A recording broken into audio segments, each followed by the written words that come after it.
Hello there. Hey. Good morning. We have Uga with us right now. She's been hovering. Anyway, maybe she'll go. I just don't want her to start nudging the camera here. So, okay, she's on the mic. If you can hear that purring, that is Uga making bread on the mic. So, give you guys a little bit of cat loving, a little bit of Uga loving. Okay, she might. Oh, there's a good view. Good view of Uga's. Come on, where are you going? Anyway, today I'm going to talk to you a little bit about focus. We talked in our last video about Uga is just like hovering here, so a little distracting. We talked about body awareness and how the body itself is tapped into the body itself is tapped into consciousness in a way that maybe syncs up better than the mind is able to, at least the mind in its present state, because the body can interpret that which is not within language or supersedes language. The body is continuously interpreting energy, and the body is the body is energy itself, and in a very condensed form, but as it radiates out, it becomes far more ethereal, far more consistent with all that really is. So anyway, we're going to talk about that today. We're going to start, of course, with the basic breath, which is in and out through the nose, tongue to the roof of the mouth. Exhale is longer than your inhale. We always start here because we want to incorporate the body with whatever is happening here. So many of us, when we go on YouTube or any entertainment or educational site, we just come into the mind. By coming into the breath, we're going to incorporate that much larger piece of us, and as we talked about yesterday, it's an 80-20 percentage. So we want to incorporate that 80% of us that we really haven't given much credence to. And so in and out through the nose only. This is turning on the parasympathetic. The parasympathetic is our core. It's also, the parasympathetic is that place of safety. It's our higher evolution, and it pushes our processes into the frontal lobes and the hippocampus and the prefrontal cortex. This is places where we can actually synthesize differently. Okay, so by doing the nose breathing, it also naturally brings you into diaphragmatic breathing or belly breaths. And so by being in the belly breaths or into diaphragmatic breathing, we activate more solidly our parasympathetic. It also, for me, gives us a place to bring focus to. So when I'm breathing in and out through the nose and I'm feeling the diaphragm lift and fall, what I'm giving myself is a place to focus. Now, today's topic is focus itself, and the focus is a fascinating and a a different way to perceive ourselves. So,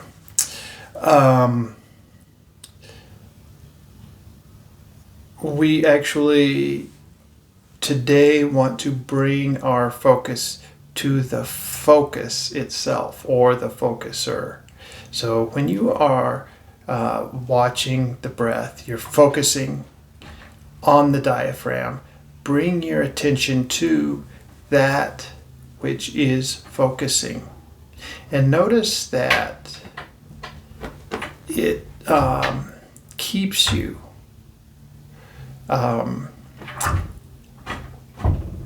okay, we have Uga and Booga are wrestling. So if you can hear that and it's distracting, I'm going to pause and kick them out.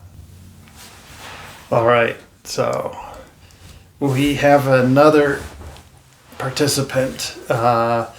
So Uga and Booga, the little black kitties, also have a very large calico style cat. His name is Diamond, and he was outside the door playing with Uga and Booga by shoving his paws under the door. And so if you heard a bunch of clatter, that was the kitties going at it under the door. It's one of their favorite games. Anyway, let's get back to focus. We've defocused a little bit here, haven't we? Anyway, the focuser is maybe more of who you are than just the mind. So the mind, I think, gets the most of our attention. The focuser likes to be glommed to the mind because the mind is so rooted in the five senses and so rooted in the physical world. So the mind is the one that can synthesize the senses, and the senses are all focused on maintaining this understanding of our 3D reality. And so our mind is always it's always watching, synthesizing, evaluating, judging our physical world, or what the senses are telling us about the physical world.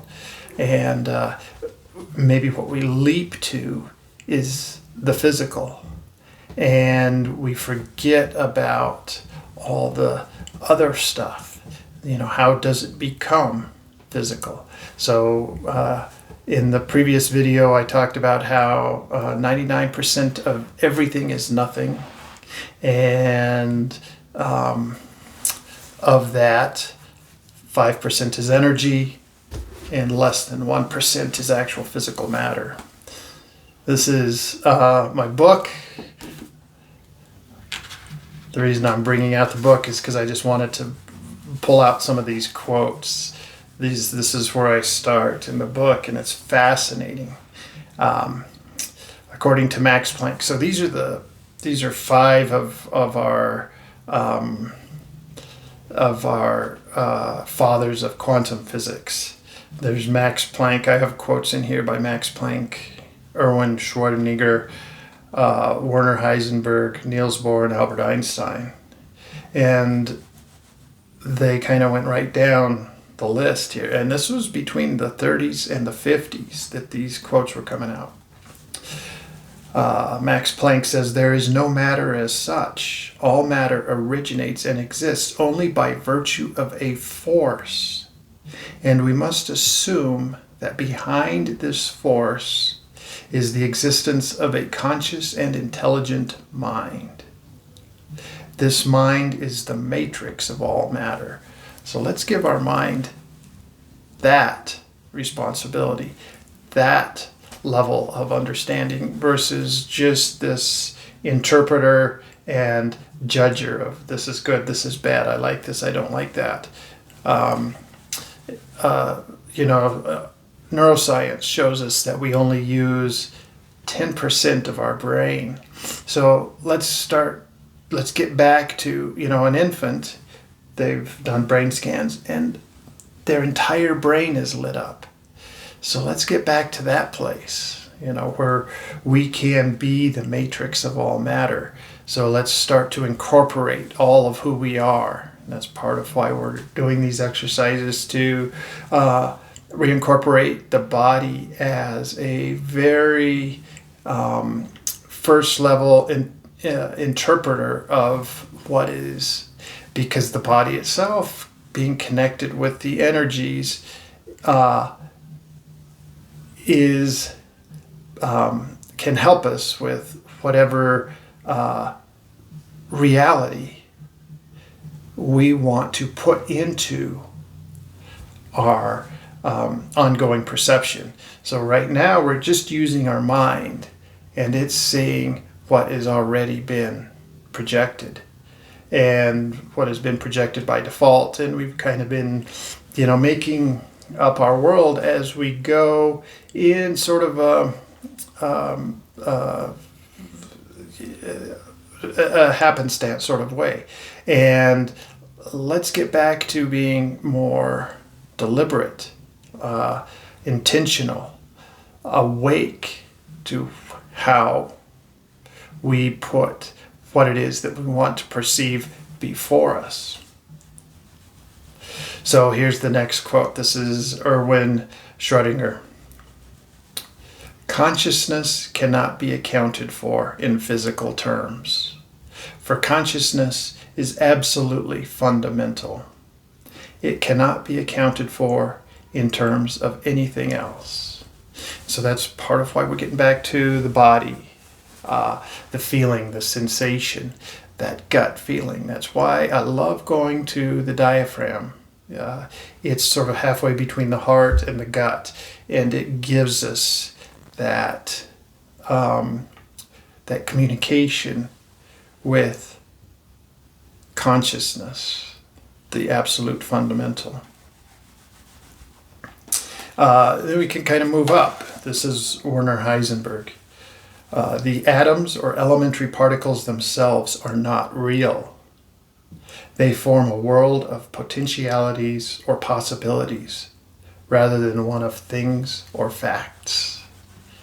So, as I stated earlier, 99% of everything is nothing. And he's sort of emphasizing that here, is that when you're working in the field of potentialities and possibilities, you're moving things out of this field of nothingness into a place of perception that it looks like we have something. And that's what we're doing. That's what we are here to do, is to continually create in potentialities and possibilities. I think by being so limited with our current mind perception, we've allowed this duality to take over, and the duality really gives shape to evil, bad, uncared for, all those things that we don't want. Now we've got to kind of work our way out of this, so we've got to become a little bit more indifferent, and I've got coaching for that too. We're going to move on to the next quote.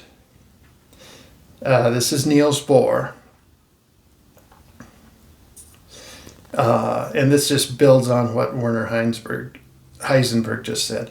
Everything we call real is made of things that cannot be regarded as real. Now, Albert Einstein wraps it up so neatly because, he was more poetic.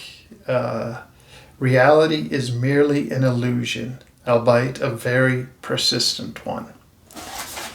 So we're playing in the illusion But our culture has told us that this is not the illusion, that this is the fact, that this is the reality. And as we just read, there is no fact. you know, there's potentialities and possibilities rather than things or facts.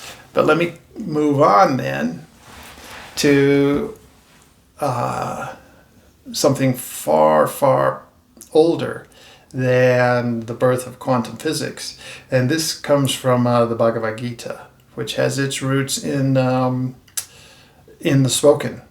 The Bhagavad Gita came before written language, much of what is in it.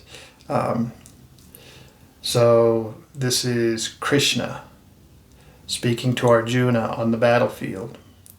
And Krishna says, "The impermanent has no reality. Reality lies in the eternal. Those who have seen the boundary between these two have attained the end of all knowledge." Now, can you see the distance between what the Bhagavad Gita is saying? Just there is no reality in anything that we see, feel, hear, touch. Anything that the senses synthesize is not reality. But the leap between this is the back, this is the very end, and those quotes came from the very beginning.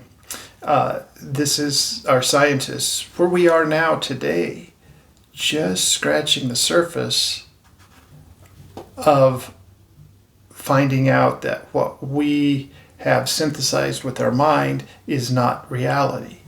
Whereas in the Bhagavad Gita, back here in the end, what we've discovered is that there is no reality in any of the world. So this is just my personal experience back in 1995. It's a fascinating read. I highly encourage you to pick it up. It kind of walks you through my process. And it also throws in some wonderful gems from the Tao Te Ching, the Upanishads. It walks you through the entire Upanishad in my journey, as there's a lot of death that occurs, and death, part of our perception, is far less real than we have given it the credence for. Anyway, back to the focuser. So I may end up splitting this into two videos, but the focuser is that which rests in this place of consciousness that we can touch on with our mind and our body, and we can watch it with the mind, and the mind can help to put words to what the focus is interpreting. But we can move the focus into the body and into, like I mentioned earlier videos, into the past, the future. Focus can go in and out of anything. And so, like I just pointed out, reality is in the eternal, and so it's not in the things. So maybe reality, maybe the true me, is more rooted in the focusing, in the focuser, in that ability to focus. Maybe that's the real me, and that this physical piece is the one that lives in the lag of 3D creation. And 3D creation is simply the game. It's the fun. It's the juicy, exciting other piece of what this experience is. Okay, I feel like in a lot of ways we have dumbed down this experience by saying that it is just the physical and it's just getting the things and having the stature, the titles. That's just ego. That's just the part that is built in order to allow us passage into this realm. But if we put our identity more on the focus and the focuser, then we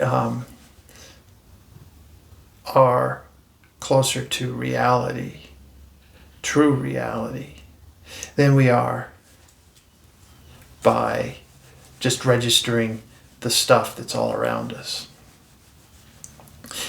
So why am I talking about this? So, I know that so many of us got enraptured by this idea of intentional manifestation. And that's what we're doing, but we're doing it in kind of a willy-nilly, happenstance sort of way, because we're looking at all the physical stuff. If we were to place our focus on the one that focuses and keep it there and not worry about the judging part. Okay, so the judging comes. It just comes. And let that be what it is. Let that be that 10%. The judging, the registering of what is the physical manifestation. But come back to the focusing as the one that brings it forth. And so as we do come back to the focusing, our senses and our judgment of what is good, what is bad, what is pleasurable, what is non-pleasurable, all those things, they just happen all by themselves. It's part of the programming of the mind. It's just going to do that for us. So we really don't need to put our attention there. We start coming more into the body, incorporating all of who we are. Then we also start to incorporate that non-physical piece. When we attribute ourselves more to the focuser than to the physical manifestation, then we're getting closer to who and what we really are. And then we're closer to the basis for which creation comes.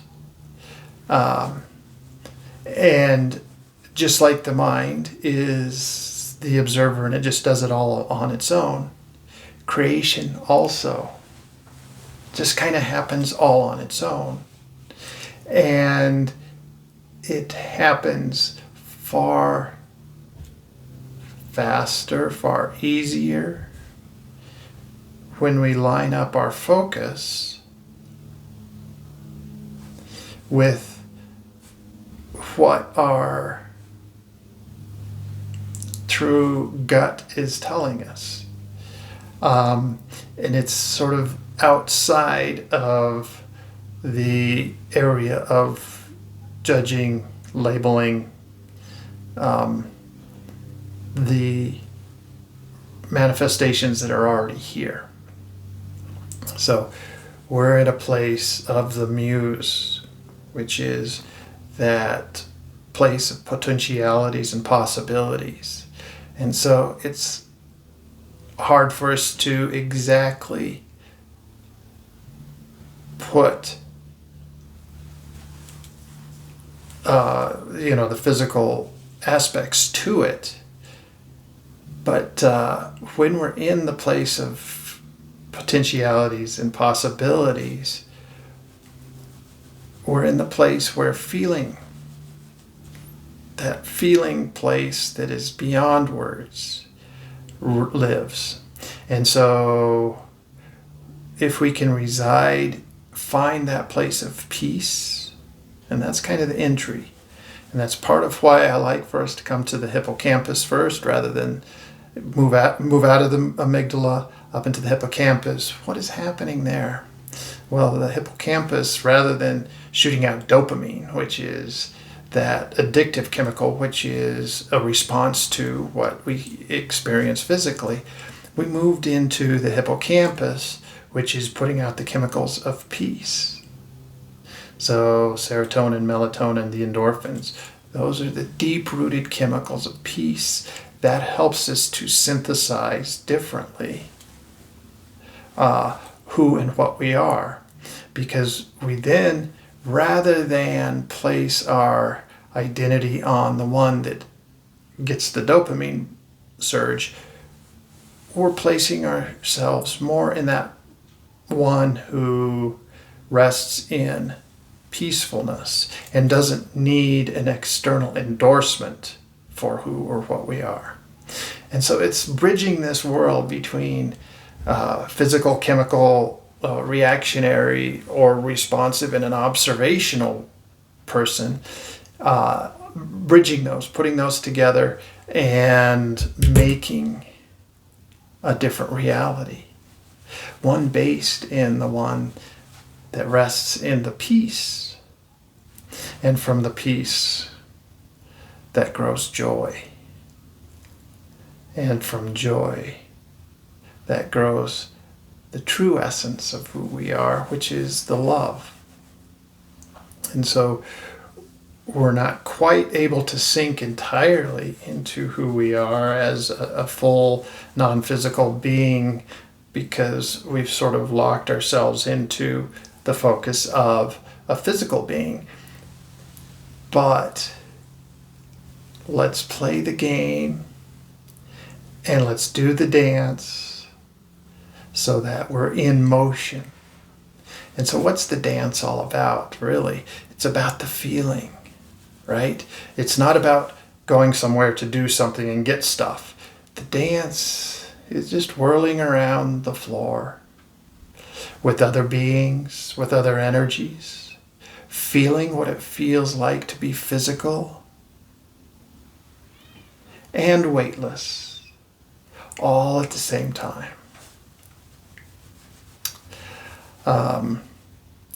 That's where I'm going to stop today. I went a little longer. It's a big topic. Please leave comments, questions, discussions down below. If you're interested in my book, it's called The Importance of Flying, and it's available BarnesandNoble.com, Amazon.com. It's self-published. You can find it online. Just Google me with the book, okay? Again, like, subscribe, leave me some comments, and I look forward to chatting with you next time. And I'm sure Uga and Booga will too. Bye-bye.